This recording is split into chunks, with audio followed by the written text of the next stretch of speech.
Si on veut développer par exemple l'élevage, qu'est-ce qu'on va mettre en place comme modèle pour développer l'élevage de tel ou tel type d'animal?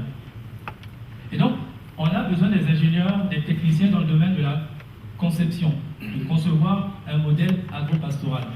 Ça, on n'a pas besoin d'aller faire une table ronde ou quoi que ce soit pour mettre en place. Rien que nous aussi, dans cette salle-là, on peut dire, tiens, on peut avoir besoin de tel technicien, on a besoin de tel ingénieur, etc., etc. Donc, on a une première cartographie.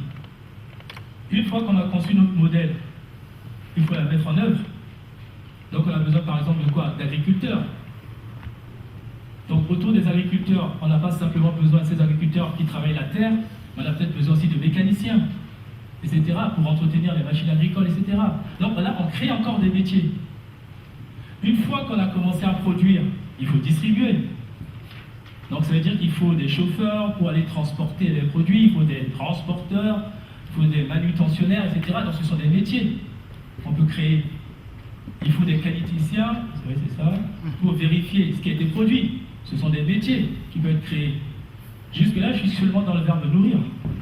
On distribue et derrière, il faut bien vendre.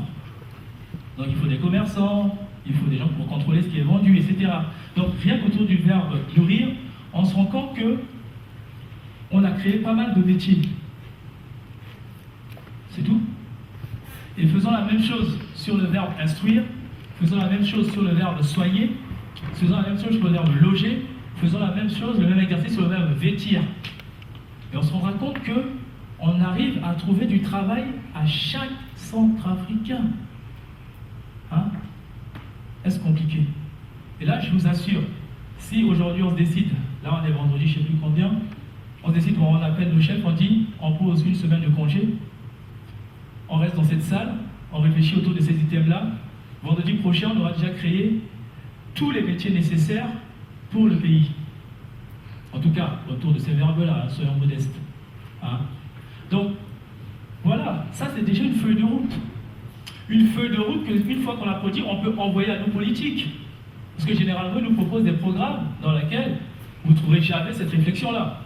On va construire des bâtiments, on va construire des hôpitaux, etc. Mais avec qui? Moi, j'attends toujours de voir ça. C'est pour ça que des fois, quand je discute avec les amis politiques, je leur dis, ouais, vous allez faire ça, mais comment? Ouais, mais quand on sera là-bas. Non, non, non, c'est pas ça que le peuple a besoin. C'est pour vous accompagner à développer ça, qu'est-ce que vous nous offrez comme moyen? Voilà. Il y a une obligation de moyens.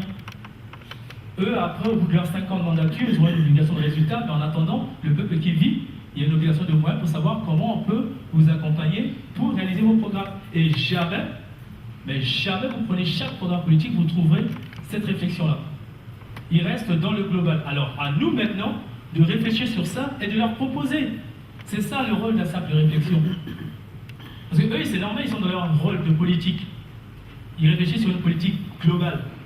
À nous maintenant, de la société civile, de réfléchir sur des solutions et de leur proposer, quel que soit le parti politique. Une fois qu'on a la liste des métiers, au sein du lab, on a mis en place un groupe de travail qui s'appelle EduLab. Donc, ça parle en fait compte de l'éducation. EduLab, c'est le système éducatif, c'est de voir par rapport à ces métiers-là, qu'est-ce qu'on a besoin pour développer ces métiers. S'ils existent déjà, tant mieux. On voit comment on peut restructurer ça. S'ils n'existent pas, comment on peut les mettre en place. Donc là, il y a des partenariats qu'on est en train de mettre en place avec des structures au niveau de Bangui là-bas, notamment la CFTE. Mais en attendant, on peut réfléchir à voir comment on peut promouvoir ces différents métiers qu'on a pu. Donc une fois qu'on a pu restructurer l'ensemble de ces métiers-là, la question qui se pose à nous maintenant, c'est de voir est-ce que l'État est en mesure d'embaucher ces personnes? Si oui, tant mieux, on s'arrête. Sinon, deuxième étape, est-ce que les entreprises de la place sont en mesure d'absorber ces métiers-là, ces personnes formées-là? Si oui, tant mieux. Sinon, là, on souhaite proposer une solution qui est la notion d'économie sociale et solidaire. Sociale et solidaire parce que, je ne vous cache pas, c'est à la mode. Désolé, les gens regardent et écoutent ça, mais bon, j'avais envie quand même de le dire. Mais ce qui est important, c'est cette notion d'économie. C'est-à-dire que ces métiers-là, comment on peut les amener à créer de la valeur au sein de l'économie centrafricaine. C'est-à-dire que s'ils ne peuvent pas être embauchés par l'État, s'ils ne peuvent pas être embauchés par les entreprises en place, c'est à ces personnes de créer leur structure, comme on voit par exemple BAfrica TV qui crée une structure, qui crée des métiers, qui crée de la valeur. Et on doit être en mesure de faire la même chose au niveau du pays là-bas. Donc, soit au travers d'EduLab, on fait un tri dans les métiers existants. Si les gens peuvent être embauchés par des structures en place, des institutions en place, tant mieux. Si les gens ne peuvent pas être embauchés, qu'ils soient en mesure de créer leur propre business. Donc ça, c'est l'objectif second. Donc on voit bien que les réflexions qui seront menées au sein d'EduLab vont venir alimenter la mise en place de cette notion d'économie sociale et solidaire. Et derrière, c'est de mettre en place un incubateur. Idriss va venir vous parler de cet incubateur. Ben, voilà, l'objectif c'est que dans un premier temps, on va accompagner ces créations d'entreprises. Pendant peut-être 6 mois, 12 mois, on définira le timing. Et une fois qu'ils sont prêts, ben, ils passent le relais à d'autres structures. Donc Idriss reviendra dessus sur cette notion d'incubateur-là tout à l'heure. Donc bien sûr, il faut qu'on crée une corrélation entre le modèle éducatif qu'on veut mettre en place et les différentes startups qu'on souhaiterait porter au travers de nos incubateurs. Donc là, je vous montre à peu près, grosso modo, pour 2018, notre schéma de réflexion. Si vous avez des questions, on reviendra dessus. Et le tout derrière, c'est de viser la mise en œuvre de tout ça en 2019. Mais mettre tout ça en action en 2019 nécessite de lancer cette notion des assises nationales de l'emploi et de la formation professionnelle au niveau de la RCA là-bas, en novembre 2018.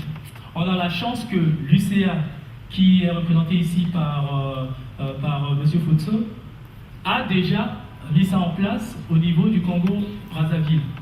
Et donc on peut créer un partenariat avec l'UCA pour porter ces différentes idées que l'on a mis en place. Donc voilà, dans cette notion d'assise nationale de l'emploi et de la formation professionnelle, c'est vraiment l'aboutissement de tout notre investissement en 2018. Et cet investissement-là, on a besoin de vous.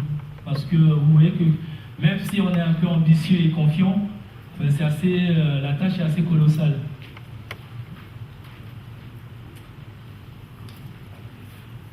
Donc voilà, je vous ai parlé d'EduLab, de SS Lab, donc l'économie sociale et solidaire du Lab, et enfin de l'incubateur que Idriss va vous parler. Mais tout ça, et je ne sais pas si Roche est dans le coin, tout ça, on a l'intention de nous appuyer sur l'outil numérique pour travailler. Là, je suis revenu de Bangui il y a 2-3 jours. C'est quand même pénible de voir que les gens continuent encore d'utiliser une feuille à crayon pour faire des choses importantes. Et comme vous voyez, comment avec la poussière, ça jaunit, etc. Des fois, ça se perd. Non, aujourd'hui, on utilise tous des ordinateurs. On travaille, on sauvegarde sur une clé, on transfère un mail, il y a une signature, ça revient rapidement, on avance. Si aujourd'hui, à chaque fois, j'entends des gens qui pleurnichent en disant « Ouais, je vais faire mes démarches, c'est long, l'administration... » Mais c'est normal que l'administration soit longue. Vous imaginez? Le gars, il reçoit un document, il fait à la main sur une feuille, etc. Il doit mettre dans un parapheur. Ce parapheur, il doit ensuite le prendre, aller chez le bureau du chef.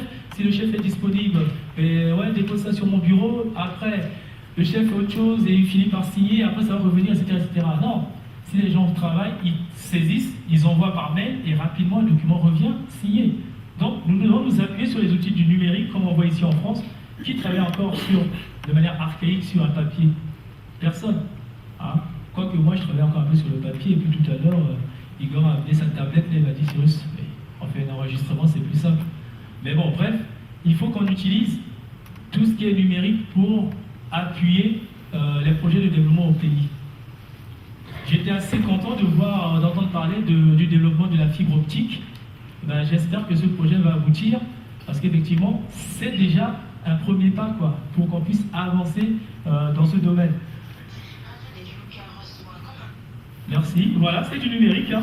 Ça tombe bien. On a directement Radio Nekeluka à distance.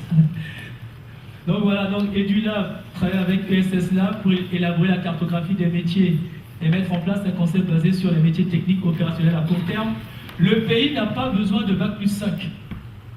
Le pays n'a pas besoin de bac plus 10. Le pays est en voie de reconstruction. Le pays a besoin de CAP, de BEP, le pays a besoin de BTS, le pays a besoin de DUT. Le pays a besoin des formations courtes. Hein? Le pays a besoin de maçons, de mécaniciens. Le pays n'a pas besoin de doctorants. Hein? Il y en a plein des doctorants, mais on ne voit pas trop ce qui se passe. Et donc, il faut qu'on privilégie ça dans notre réflexion. Ensuite, entre l'économie sociale et l'incubateur, on cherche à développer cette notion de culture entrepreneuriale au sein de la société. C'est ça qu'il faut qu'on porte dans nos discours. C'est ça que vous devez porter vos discours. Pousser les gens à entreprendre par eux. Pas forcément attendre à chaque fois que ce soit quelqu'un qui vienne mettre à leur disposition. Nous devons réfléchir à créer un écosystème favorable à l'investissement. C'est peut-être un discours un peu technique, mais voilà. Dans les pays avancés, ils créent des écosystèmes favorables à l'investissement. Et enfin, nous devons être en mesure de créer une banque de la diaspora pour accompagner les entreprises qui sont mises en place. Franchement, quand vous regardez, je n'ai pas les chiffres en tête, mais quand vous regardez la somme que les gens envoient individuellement à leurs parents via Western Union, tous ces transferts, etc., c'est énorme, quoi. C'est colossal. Et si cette somme-là, on transforme ça en une banque de soutien, on verra qu'on aidera plus les gens à avancer parce que notre parent, à qui on envoie régulièrement 100, 200 ou 300 euros par mois, s'il arrive à soutenir une entreprise qui génère de l'argent, ben il va embaucher. Et il va embaucher, ça va croître, il va continuer à embaucher. Donc finalement, le petit Western Union qu'on fait à notre parent, si on place ça bien, à l'arrivée, ça devient un outil de développement. Et donc on doit essayer d'amener la réflexion, de faire en sorte qu'on puisse créer cette banque centrafricaine de développement. Allez, je vais l'appeler BKD. Voilà. Ok?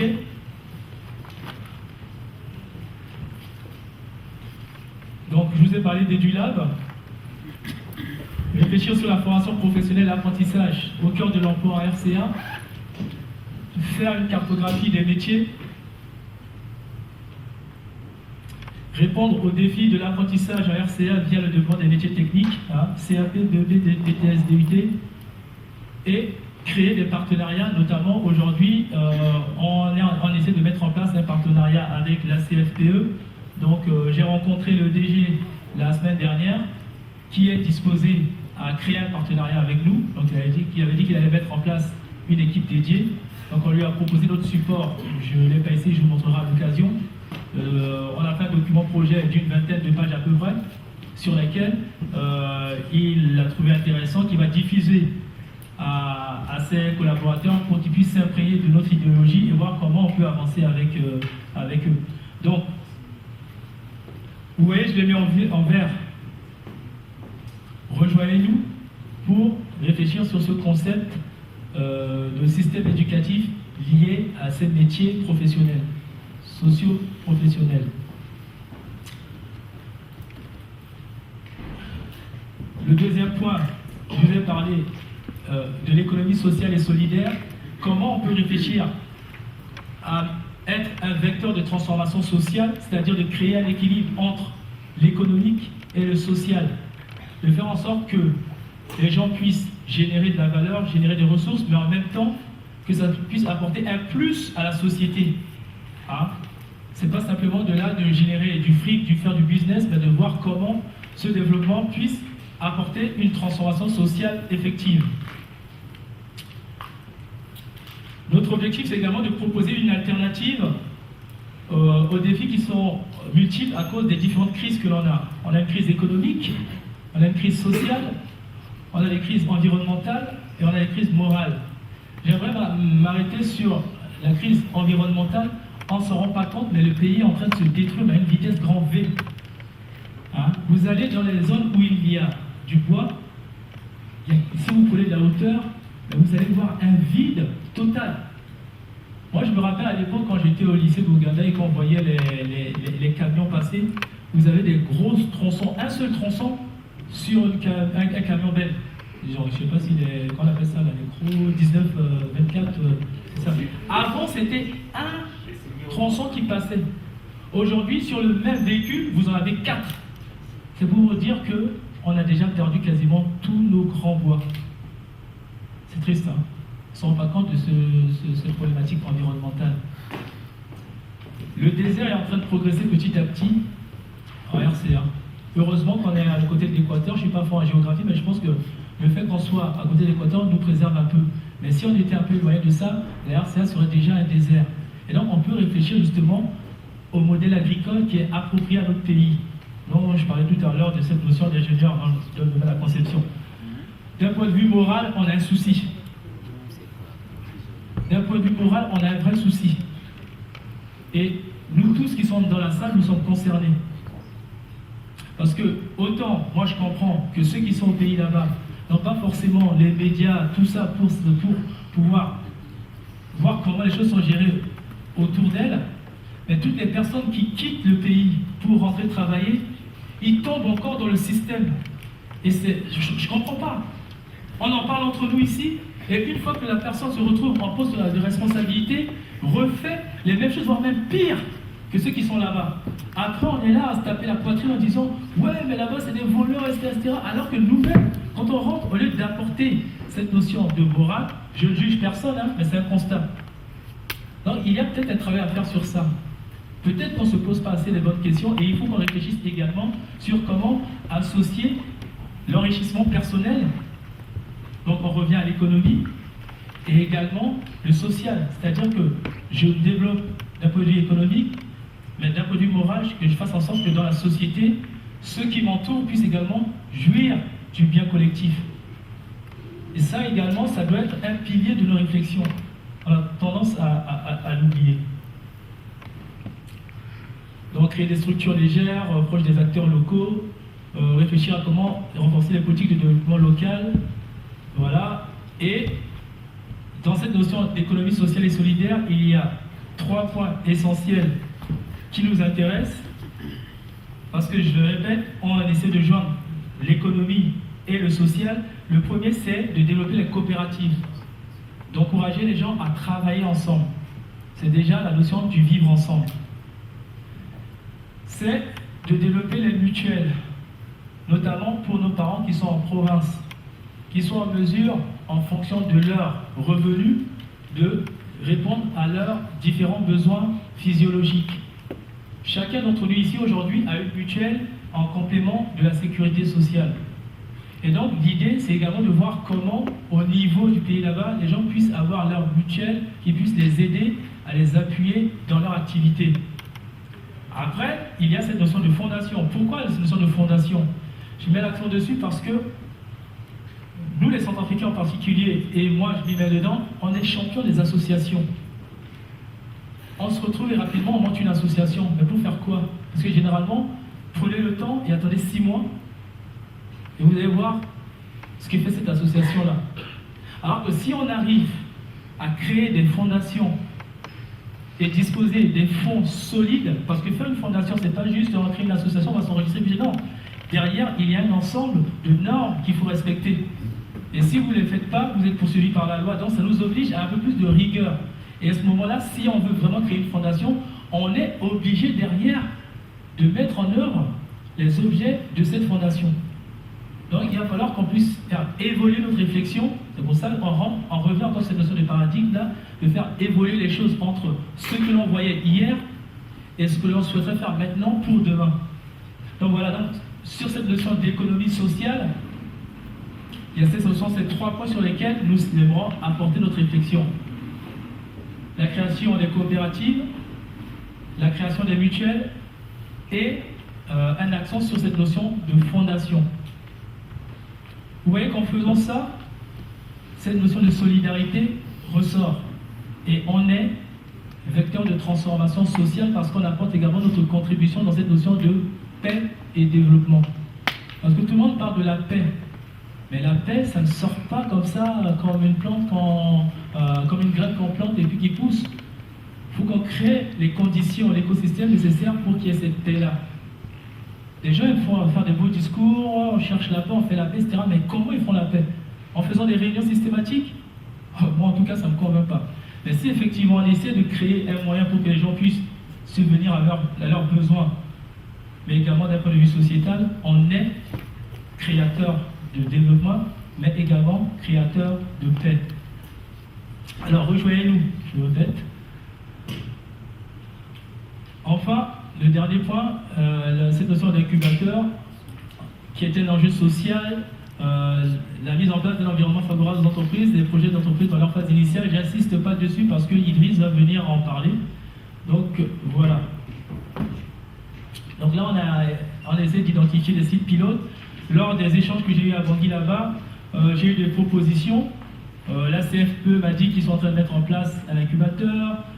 J'ai rencontré des chefs de quartier qui m'ont dit que la maison des jeunes, par exemple, qui a été implantée dans le nord du quartier de Bouérak, également est disponible pour développer ce genre de projet. Donc ça peut être justement pour nous des sites pilotes. Après, si on peut en trouver ailleurs, plus on en fait, mieux c'est. Bien sûr, il nous faudra aussi des moyens. Donc voilà, avec tout ça, tout ce qu'on vous dit, ce sont des projets. Je suis désolé d'être un peu technique, mais ce sont des projets. Et un projet, ça se planifie. C'est ce que je vous disais tout à l'heure, ça s'organise. On met en place un plan, on définit des jalons et on les réalise. Donc, lorsqu'on fait un projet et on est dans une structure qui pilote des projets, il y a une notion de réflexion et de conception. Cette réflexion, c'est cette notion d'émergence. On essaie de faire émerger les idées. On émerge les idées. Après, on se met à les concevoir. Donc, on sort un document qu'on appelle un document projet. Ce document projet, il est ficelé et c'est avec ce document projet-là qu'avec nos partenaires, on va avancer. Voilà, on définit les règles du jeu et enfin, on est dans cette phase de réalisation. Et donc, entre maintenant, donc aujourd'hui, et la date de novembre 2018, durant laquelle on va faire les assises nationales de l'emploi et de la formation professionnelle, le LAB a besoin de vous pour réfléchir et concevoir ces projets. Le LAB a besoin de vous pour réfléchir et concevoir ces projets. Et après, à partir de l'ANEF, on va commencer à passer à la phase de déploiement pour que, aux alentours du mois de mars 2019, on fasse une première évaluation. C'est très ambitieux, mais on peut y arriver si on a la foi et l'espérance. Ok? Donc voilà, bon après, ça c'est la méthode, quand vous serez avec nous, on pourra reparler pourquoi on fait le programme, pour qui on fait le programme, avec qui on fait le programme. On essaie d'identifier les avantages et les inconvénients de ce travail avec les autres. Ça nous permet de se connaître, de voir qui fait quoi. Hein. Donc c'est vraiment pour vous présenter la structuration de la chose, d'aller chercher pourquoi on fait ça. Ça nous permet de balayer d'une manière large toute la problématique sur laquelle on travaille. Hein, et d'identifier les dysfonctionnements qui peuvent y arriver parce qu'il y a beaucoup de dysfonctionnements qui font capoter les projets. Et derrière, on met en place un business model, un business plan, hein, comme vous pouvez appeler, etc.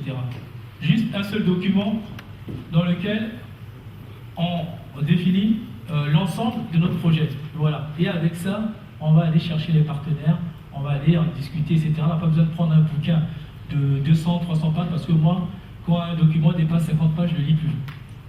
Aussi intéressant qu'il soit, je ne peux pas le lire, non mais... Parce qu'au bout de 50 pages, mes capacités d'analyse et de réflexion commencent énormément à baisser et je décroche. Pardon? Alors, 50 pages du document. Parce que, arrivé à la 51e page, Bigrissam, y a-t-il de ça? Et peut-être qu'il y a un lien à faire avec ce qu'il y avait au début, mais moi, ça y est, je décroche. Donc, or là, avec quelque chose de synthétique, on se met tous d'accord sur ce qu'il y a à dire. Donc, d'une manière générale, aujourd'hui, ce qu'on fait au sein du lab, c'est on essaie d'identifier les différents projets en fonction des groupes de travail. On essaie de voir pourquoi on le fait pour répondre aux besoins de la population. On essaie de voir les risques sur le projet, voir si on se lance finalement ou pas. Parce que souvent, on peut réfléchir à un projet, c'est intéressant, mais on se rend compte que finalement, le projet est un peu plus costaud qu'on le pensait. On essaie de définir un budget et une planification qui l'accompagne. Et enfin, on le déploie lors des assises. Voilà le travail qu'on souhaiterait faire avec vous. Voilà le travail qu'on souhaiterait mener avec vous. Alors aujourd'hui, au niveau partenaire, avec qui on travaille. Donc aujourd'hui, on attend de contractualiser avec la CFTE, de faire un contrat de partenariat, y compris également avec la mairie de Bangui, donc le maire qui est également disponible pour qu'on puisse mettre en place un partenariat avec lui. On a la société civile. Je vais m'attarder un peu sur la société civile parce que pour l'instant on a eu des échanges informels mais assez poussés. Alors la société civile, je la divise en deux parties. Il y a la société civile classique, les différentes associations qui existent, et la société civile, notamment les confessions religieuses. Pourquoi j'insiste? Parce qu'aujourd'hui, la seule chose qui reste aux gens au niveau du pays, c'est la religion. C'est devenu une fatalité parce que les gens disent on nous a tout pris, mais il nous reste une chose, c'est notre foi. Donc quand vous allez dans les églises, vous avez beaucoup de monde, beaucoup de jeunes surtout. Et donc là, on a un vivier sur lequel on peut s'appuyer pour développer les projets. Moi, j'étais un ancien flambeau, voilà.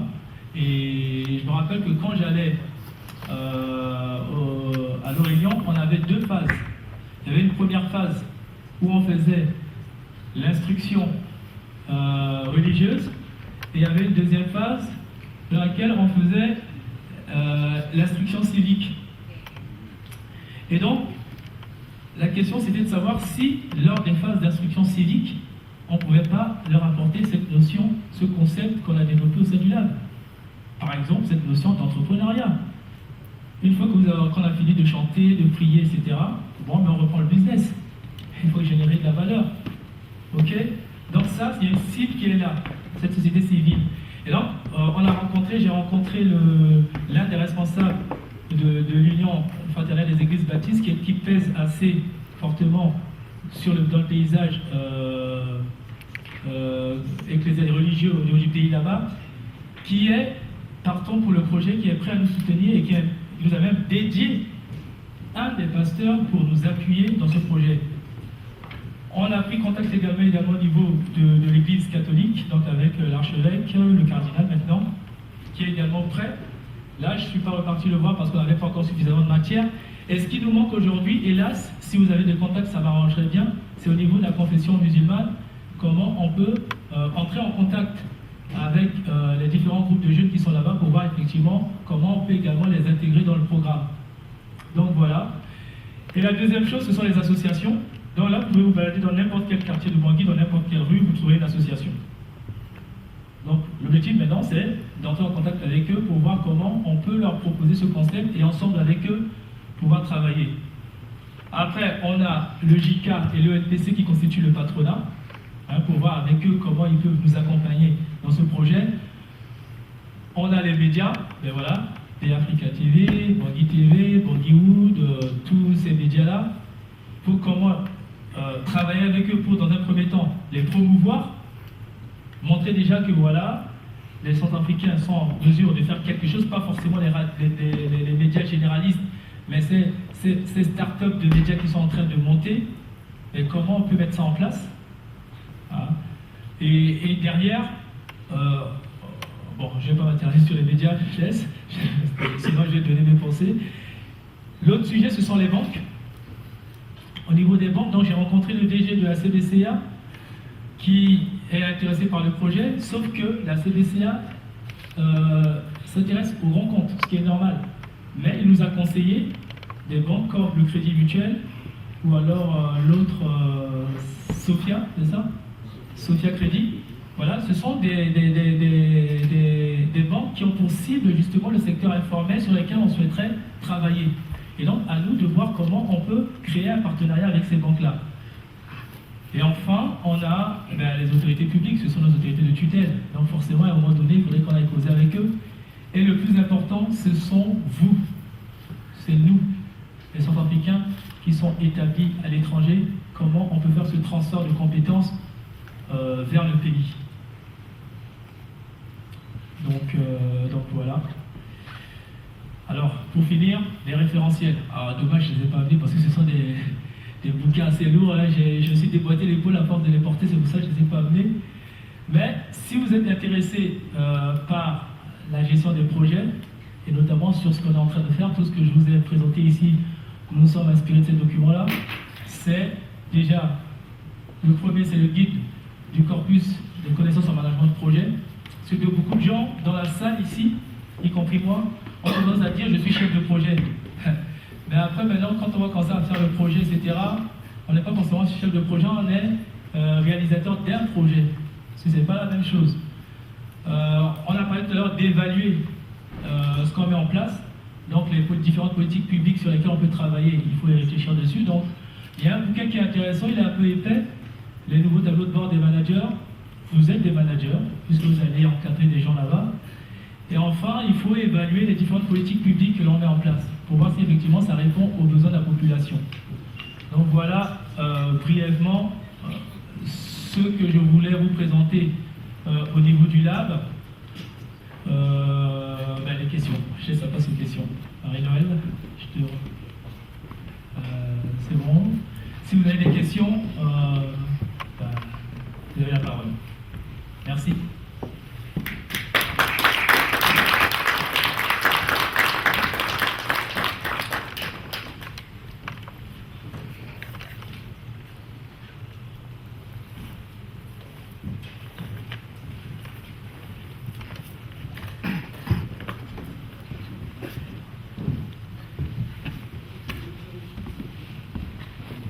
Bonsoir.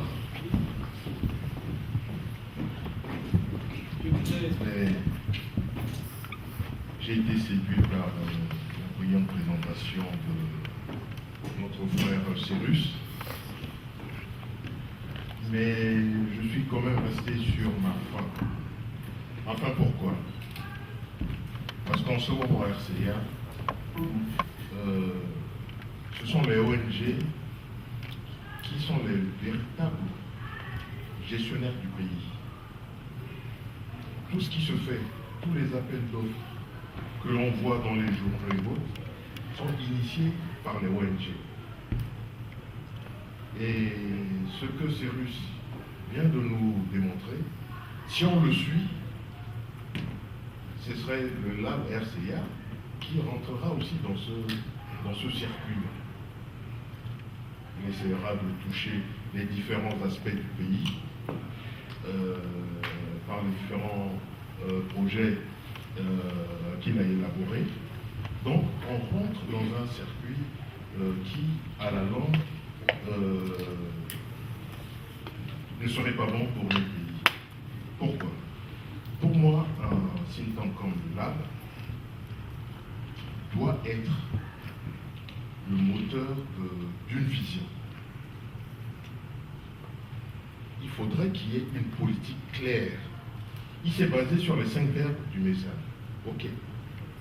Est-ce que le pouvoir à Bangui s'est basé sur cela? Parce que moi je crois que ici ou ailleurs, les think tanks sont, comment on appelle ça, font partie soit d'un parti, soit d'un, ainsi de suite.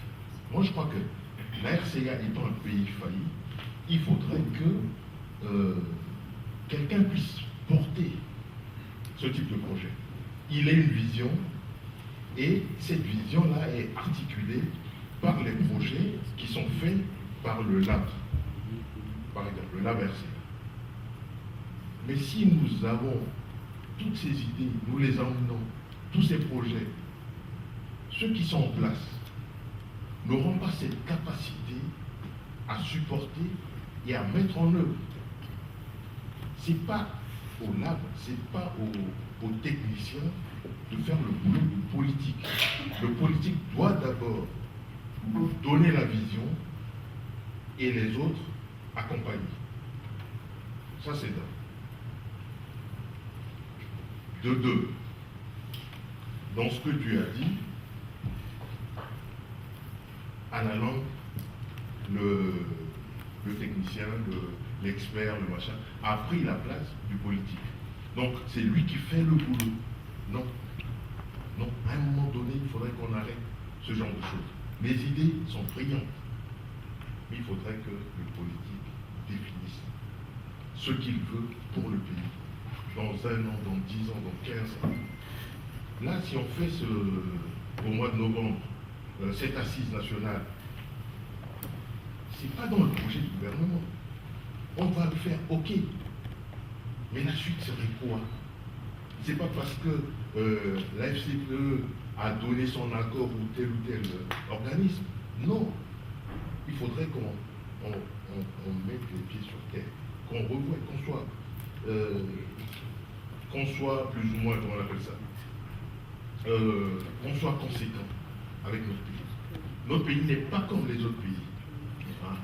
Il faudrait qu'il y ait, ou à la limite, le LAB crée ses projets, mais soutienne quelqu'un qui, à la limite, aille aux élections et mette cela en route.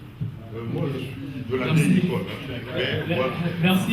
Merci Laurent. Donc, juste avant de répondre, lorsque vous souhaitez poser une question, présentez-vous. Pour permettre de notre connaissance. Laurent Gandola. Voilà. Alors, tu as posé deux questions, mais je pense qu'on peut les fusionner les deux, parce qu'en fait, ça revient au même. C'est en fait quoi le rôle du politique dans tout ça. Vous aurez remarqué que dans la présentation que je vous ai faite, grosso modo, je n'ai quasiment pas parlé des autorités publiques. Je n'ai pas parlé des politiques. J'ai deux fois à peu près parce qu'il y a deux rangs, etc. Mais grosso modo, dans mon explication, vous avez vu, j'ai mis du temps sur la société civile, j'ai mis du temps sur les confessions, j'ai mis du temps sur, etc. Mais je n'ai quasiment pas mis du temps sur le politique. Parce que c'est volontaire. Nous sommes un laboratoire. Et qu'est-ce qu'on fait dans ces laboratoires? Des expérimentations. Les expérimentations, dans la majorité des cas, à peu près 80%, 75-80% échouent. Mais néanmoins, les pharmacies, les laboratoires continuent de faire leurs recherches. Et finissent par trouver une solution. Et aujourd'hui, la solution qu'on recherche, c'est d'être autonome vis-à-vis des politiques. Et d'être en mesure de les challenger. Parce que nous qui n'avons pas les moyens, si on arrive à faire des choses, par exemple, rien que la liste des métiers pour présenter, etc., rien que les ANEF, et je le dis fort et que tout le monde entend bien, rien qu'en faisant les ANEF, sur une semaine ou 2 semaines, ils se rendront compte que ce n'est pas la même chose que les Gatikasa qu'ils ont l'habitude de faire avec un petit séminaire d'une demi-journée et qui disent voilà, on réfléchit sur les politiques publiques. Rien que déjà ça les met devant leur responsabilité. Ça, c'est la première des choses. La deuxième des choses, c'est dans ce qu'on fait, il y a beaucoup d'associations qui sont mises en place pour essayer d'aider le pays. Il faut qu'on se structure et qu'on réfléchisse mieux aux solutions qu'on propose. Et c'est ça qu'on essaie effectivement de mettre en place. C'est-à-dire, on identifie un besoin de la population et on essaie de mettre en place des solutions qui sont claires et nettes et qui répondent aux besoins locaux et non cette généralité que les politiques ont l'habitude de nous vendre. Troisième point. Là, je commence à être un peu âgé maintenant parce que j'ai l'idée en tête, mais au moment où je vais le dire, ça fuit. Mais, le troisième point, tu parlais tout à l'heure des assises qu'on va organiser par exemple au mois de novembre parce que c'est notre cible. Justement, comment on compte réaliser ça? Bien sûr, il y aura le bar d'ouverture où les gens vont rouler des mécaniques. Moi-même, j'ai acheté une cravate dernier pour s'asseoir encore le bœuf, tout ça. On va pointer pour faire tout le cérémonial, pati patata. Mais ce n'est pas ça qui nous intéresse.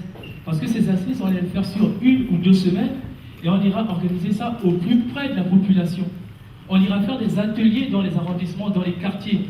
On proposera nos solutions, pas aux politiques, mais à la population, pour voir si effectivement ça répond à leurs besoins locaux. On s'en fout, si je me permets le terme, excusez-moi, des politiques. Qu'ils veulent suivre ou pas, si on arrive, nous ici dans la salle, à mettre en place une banque de soutien, on peut vivre sans eux. Parce que, depuis là, ce que tu dis est vrai, mais pourquoi ça ne change pas? Mais parce que, quoi qu'il arrive, on restera toujours dans ce schéma-là. Alors, essayons de proposer autre chose, hein, qui vient de nous-mêmes, même si je suis d'accord avec toi, parce que c'est un travail régalien. Ce qui est proposé, c'est un travail régalien. C'est le travail de l'État, c'est le travail des politiques. Mais depuis 60 ans, les indépendances, ils n'y arrivent pas. On ne va pas encore aller à chaque fois leur dire, mais attendez, c'est votre rôle, vous devez le faire. Essayons avec nos moyens. Et peut-être qu'eux-mêmes, ils se rendront compte que finalement, ils ne sont pas si terribles que ça, contrairement aux gros Français, tout ça qu'ils n'arrêtent pas de nous dire. Donc voilà, je suis d'accord avec toi, mais nous allons les challenger. Oui.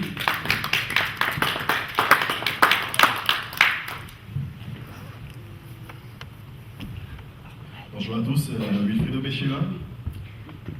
Alors, c'est pas vraiment une question, mais c'est une contribution, je pense, par rapport à la première intervention qu'on vient d'entendre.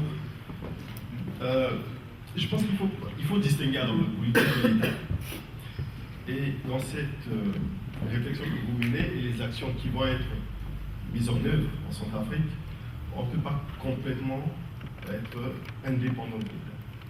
Si on a envie d'avoir finalement des résultats dans une brève échéance à moyen terme, on sera obligé de discuter avec ceux qui décident des orientations du pays. Quand on parle par exemple, là, tu as beaucoup parlé de formation, on a tous été formatés pour faire des grandes études en Centrafrique. La formation professionnelle, en fait, moi quand j'étais en Centrafrique en tant qu'étudiant, c'est quelque chose dont j'avais jamais, qui ne m'a pas été inculqué. Pour moi, la formation professionnelle, je ne savais pas ce que c'était. Et beaucoup de Centrafricains aujourd'hui ont encore cette idée. C'est ce qui fait qu'aujourd'hui, quand on arrive en Centrafrique, on a beaucoup de gens qui sont diplômés, qui restent à la maison parce qu'ils n'ont pas été intégrés, parce qu'ils n'ont pas été embauchés.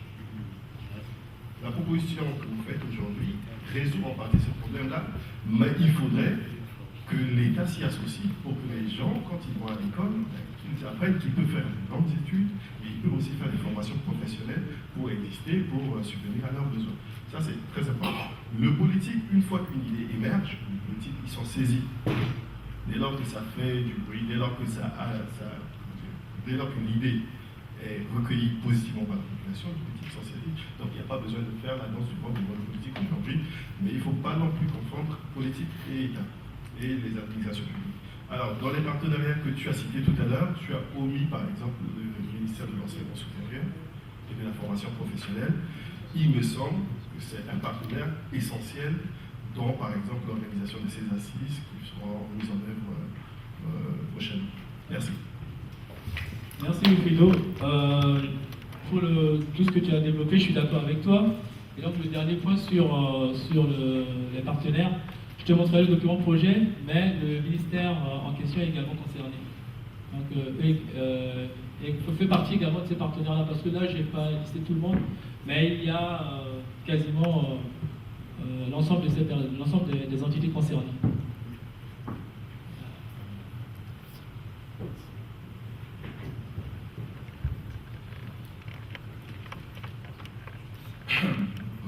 Bonjour, je suis Julien Labotrama.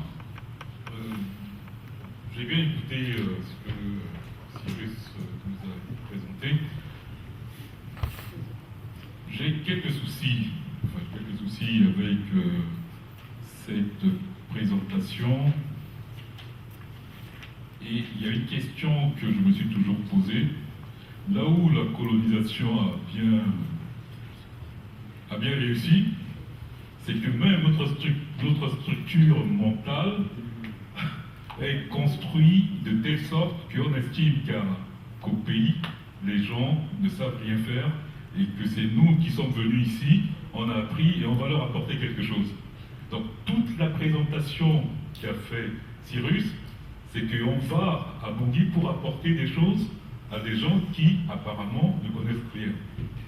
Il faut qu'on se sorte ce truc-là de la tête, parce que les gens au niveau de la Centrafrique vivent sans nous.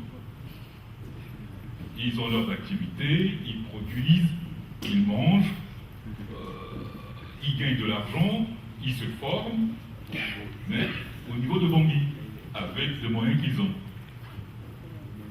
Et on propose quelque chose sans avoir fait un diagnostic réel de la situation sur laquelle on compte intervenir. Qu'est-ce que ça veut dire? Ça veut dire que comment les gens sont organisés, comment au village ils font pour vivre, comment ils font pour se former. Parce que les gens se forment, on prend le petit gamin de la famille, on l'emmène, il suit les activités. Là, c'est aussi une forme de formation. Et ça, il faut qu'on se l'intègre, il faut qu'on se dise, c'est des situations de partage. On est venu ici, on a appris des choses, on a désappris de ce que nos grands-parents nous ont appris au pays. On a désappris de certains, Et en même temps, bon, l'équilibre s'est fait, mais il faut, à mon avis, hein, il faut se mettre dans la tête que quand on rentre, c'est pour créer une complémentarité. Une complémentarité avec les gens qui sont là-bas. Voilà, ça c'est la première. Peut-être que j'ai pris, la chose un peu en retard et que un diagnostic avait déjà été fait, mais bon. Comme on a pris un peu par le temps, Okay. donc peut-être une question et puis. Ça, c'était la première question, c'est est-ce que le diagnostic est fait. La deuxième question, c'est la planification que tu nous as présentée de faire quelque chose à la fin de l'année, c'est ça? Oui. 2018. Ça me paraît pas très réaliste, parce que quand on monte un projet, c'est minimum 3 ans pour arriver à le sortir et à faire quelque chose de cohérent en tenant compte de tous les paramètres, enfin, de tous, le maximum de paramètres pour permettre d'aboutir à un résultat qui soit probant. Ok. Donc, merci. Merci Julien. Est-ce que il risque de baisser la pression ici pour rendre la parole et puis notre intervenant Patrice Passy est arrivé, donc on va également accélérer pour que vous puissiez avoir le temps de répondre à ces deux intervenants. Rapidement, je reviens sur les questions que tu m'as posées. La première sur l'impératif de connaissance. Je ne sais pas, dans la salle, la dernière fois que vous avez été allé à Bangui, en tout cas, la dernière fois que je suis allé à Bangui, ça date de 3 jours. Et aujourd'hui, il n'y a pas d'institution scolaire et digne d'un pays qu'on aime dire on est souverain partout. Alors il y a un problème de connaissance. Et il ne faut pas se leurrer. Tu es allé faire un tour à l'université de Bangui, tu prends la dernière, même pas l'université, mais la dernière école ici, l'université de Bangui, la seule université, c'est pas ça. Tu rentres dans les salles de classe aujourd'hui, tu vas dans les lycées, lycée de Fatima, lycée de Gobongo, lycée Boganda, dans lesquels nous, nombreux ici, tu as vu l'état du lycée Boganda? Tu as vu l'état du lycée Boganda? Et tu penses que les gens vont se former avec ça? Non, reviens sur terre, cher ami. Parce qu'aujourd'hui, le pays, il est à terre au niveau des institutions scolaires. Et il faut arrêter de penser que tout va bien. Les gens ne se forment pas. C'est pour ça que tu as beaucoup de gens qui n'arrivent pas à innover. Je ne te parle pas de créer, innover parce qu'on ne leur donne pas les moyens de s'épanouir. C'est ça la réalité du pays. Je suis allé faire le tour dans chacun. Tu as vu les salles de classe des enfants? Ils sont même plus sur un tablement. Ils sont sur des cailloux par terre. Et là, tu dis qu'ils se forment. Non, mais attendez. C'est pas moi qui rêve. C'est la réalité. C'est la réalité. Tu vas à la fax, la faculté des sciences de la santé. C'est normal que nos parents meurent à longueur de journée. Comment tu veux? On ne fait pas de mise à jour de nos médecins. On ne les envoie pas en formation pour voir s'il y a de nouveaux moyens qui existent pour progresser. Comment tu veux qu'ils aient la connaissance? Non, c'est pas sérieux. C'est pas sérieux. Ensuite, tu dis que les gens avancent et se forment. Mais non, dans ces pays là-bas, ceux qui se forment, ce sont les chefs de service et les DG. Mais moi, je suis chef de service et DG, je n'ai pas besoin d'être formé. J'envoie mes collaborateurs parce qu'il faut qu'ils montent en compétences. Si on m'a nommé DG, chef de service, c'est pour que je puisse les aider à progresser. Mais quand tu vois les gens qui font les délégations qui viennent ici, faire les séminaires, les formations, ce sont toujours les directeurs, ce sont toujours les chefs de service. Et quand tu arrives à Bangui, ceux qui te reçoivent, souvent ce sont leurs collaborateurs, subalternes. Tu dis, mais quand j'arrive, ça traîne, etc. Mais c'est normal. Ils ne vont pas voir comment les autres font, quand on appelle ça le protocole, ils n'appellent pas le protocole, parce que ce sont leurs chefs qui partent à chaque fois. Tu vas à l'aéroport, tu croises des gens, c'est l'autre qui roule des mécaniques qui vient en formation. Mais non, c'est pas ça. Tu me parles, il faut d'abord faire un diagnostic, mais on n'a pas proposé de solution. On a posé plus de réflexion. On a dit qu'on a besoin de vous, là, pour construire ces solutions. On a dit qu'on va faire ces années-là, dans les quartiers, pour rencontrer les gens et ensemble avec eux, voir si ce qu'on leur propose répond à leurs besoins. Et c'est en 2019 qu'on va déployer ça. On n'a pas dit qu'on va déployer ça lors des années en novembre. Et le dernier point, tu me dis, fais une planification pas très réaliste. Là, je t'attaque directement parce que toi comme moi, on est chef de projet. Et tu sais très bien qu'il y a une phase d'émergence, ce que j'expliquais tout à l'heure, dans laquelle on fait le brainstorming, on sort les idées, et après on arrive dans la phase de conception du projet. Et que la phase pro et la phase d'émergence, c'est pas la même chose. Aujourd'hui, on est dans cette phase d'émergence. On n'a pas encore attaqué cette phase pro. C'est lors de la phase pro maintenant qu'on arrête les idées et qu'on voit si effectivement c'est réaliste ou pas. Là, on fait un brainstorming d'idées, on se dit qu'au mois de novembre, on se challenge au mois de novembre pour pouvoir en parler aux autres. Si effectivement tout le monde est d'accord, à ce moment-là, on rentre dans le temps de la conception, la phase pro dont tu parlais. Donc voilà, Julien, on est réaliste. On a pris le temps, on est réaliste, on n'est pas utopique. Et c'est la réalité du pays. C'est cette tristesse. Voilà, c'est ça, c'est ça. Bon ben, je laisse Idriss, les autres questions suivront après parce que je pense...